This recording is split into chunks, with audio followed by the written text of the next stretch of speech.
بسم الله الرحمن الرحيم. السلام عليكم.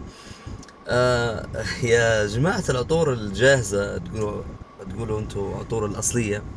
بشوية على روحكم، بشوية بشوية اهدوا. عليش كلام هذا؟ عليش كمية تعليقات؟ أنا مش قادر ألحق على إني نقرأ التعليقات، وتعليقات طبعا كلها اتهام شخصي. ما فيش حد هيك يرد علي مثلا رد علمي، رد فني. مش نقدر نرد عليه. ف كلهن للأسف في اتجاه آه، طبعا خلكم اللي هو شكلك، خواتمك، مش عارف شنو. انا احكي في عطور، احكي في احكي في حاجه علميه، حاجه فنيه. فرد علي في المجال هذا، رد علي بشكل علمي، رد علي بمصادر يا سيدي. لكن تيجي تحكي هيك والجهل مصيبه صدق يعني. قبل ما تحكي وقبل ما تقعد آه، طبعا تبتدي بشكل شخصي وبشكل هيك غاضب، مش عارف رقيقة هيك. عليش ما انا حكيت في حاجه يعني. نحكي في عالم عطور كله جو سمع وكذا. الحق يعني جو هنا ناس يستعملوا في العطور الجاهزة، وأيدوني ووافقوا على كلامي وناقشنا مع بعضنا أن كيف ما قلت في فيديو سابق أن راهو المجال هذا ما فيش صح وغلط. في معلومات، تبادل معلومات. فأنا أعطيت معلومات اللي عندي، أعطيني المعلومات اللي عندك.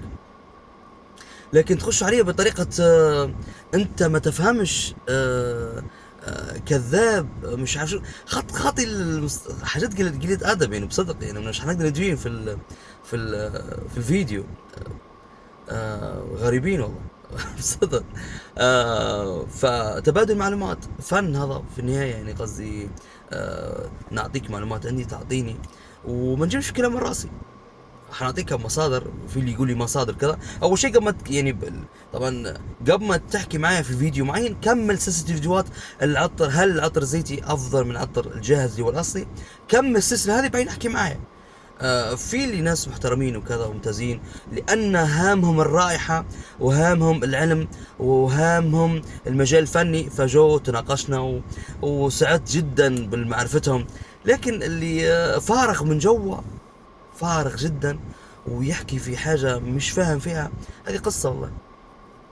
قصة والله. علاش؟ ان هذيم الناس اللي هامهم الشكليات، هامهم الشكل. ونظرتهم سطحية جدا. بتاع لي انا راه خذيت من براند كذا هيك، واخذ الشيشة. وريناه كريستيان ديور يا شاريها ب 1800 ولا ب 2000. لكن العطر جوا والرائحة هو لا، مش عارفها اصلا، مش عارف المكونات اصلا، مش عارف كيف مصنوع اصلا الموضوع هذا. ماهوش مطلع عليه ولا حاجه. هو عباره عن شنو؟ يتبعك خلاص، يتبع. الحاجه الغاليه معناها هي السمحه. النظره هذه قاصره جدا، نظره سطحيه جدا. ان الحاجه الرخيصه معناها شينه. ما فيش بالك كلام هذا. لا، وما زلت اقول لك انا نحكي في جانب فني، نحكي في حاجه علميه. فعليش تعصب؟ عليش رقيلك؟ عليش غاضب؟ عليش غاضب في تعليقات وساخط وتتهم وتفلم وتقول وتحكي. والله انا اتفاجأت بصدق بردكم يعني. آه شنو والله في تعليقات، والله إني نسيت، لان انا من كثرة انها واجد في مش مكانها. فهمتوا؟ وان حافظين حفظ بصدق.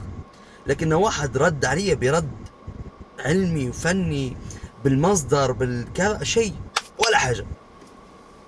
هذا كان عندهم اصلا كيف يقروا اصلا في الجانب العطور. طبعا على فكره اللي هذي ما ياخذوا من النت، ترى ياخذوا من النت، انا ما ناخذش من النت.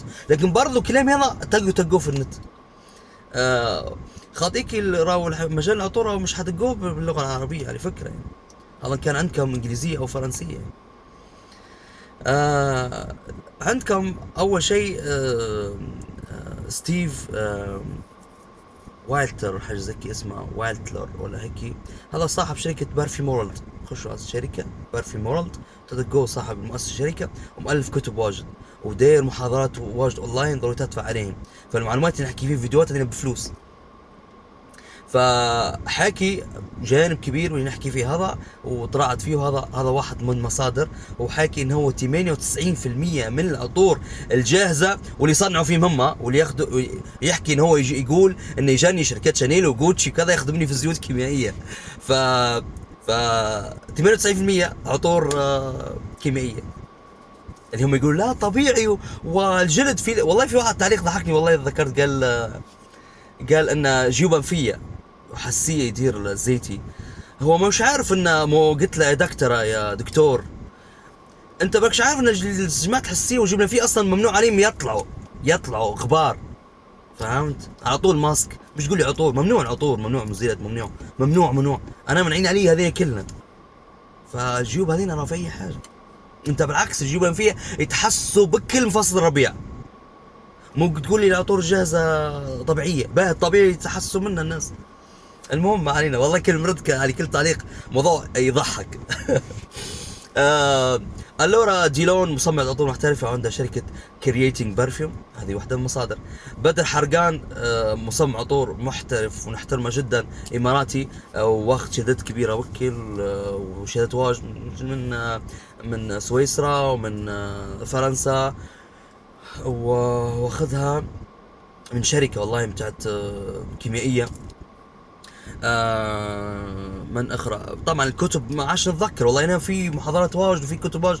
يعني احكي لكم انا في مجال بتاعي لي 12 سنه، يعني نحكي لك على شنو. فحتى ما نحكي لك عندي الحق افكاري خاصه وعندي حاجاتي خاصه نحكي في فيديوهات بروحهم، لكن المصادر والحاجات العلميه نحكي فيه لك علمي.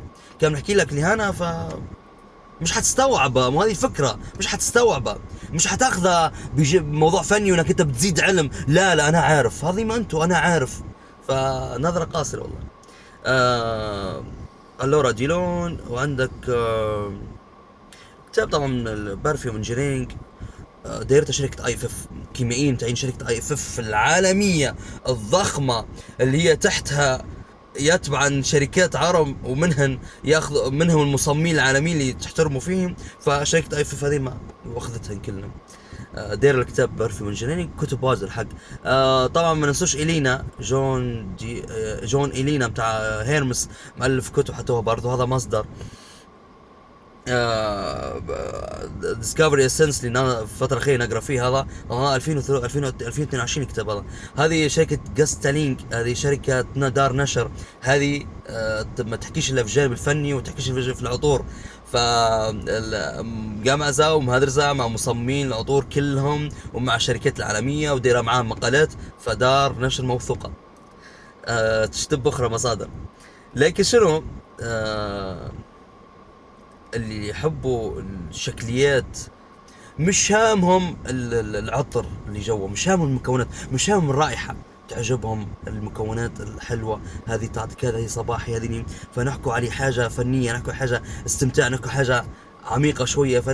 لكن الناس سطحيين اللي هو يهمهم مظهر. فعادي، عادي خذ العطور الجاهزة الأصلية، عادي خذ ب 2800 وب 1500 وب 3000. خذهن وبخ وقول انا خذيت رقم شركة كذا. بس اسمع، ما تزعلش لما تلقى واحد واخذ عطر زيتي كيميكال، تمام، باخ نفس العطر بتاعك. لا وعلى فكرة اقوى ومنتشر في المكان ويسألوا فيه الناس وانت واخذ 3000 كسر، هو واخذه 100 جنيه. ما تزعلش، يجي واخذ عطر القمر ولا واخذ الفجر ولا الوعد، فهمت؟ زيتي، فهمت؟ درجة أولى، وأنت حاط عليه فلوس، هو نفس العطر أنت وياه ونفس الرائحة وماشيين نفس الخط، وهو أقوى ومسيطر على المكان. ما تزعلش، عدوا خذوا العطور الجاهز، فتوا العطور الجديد.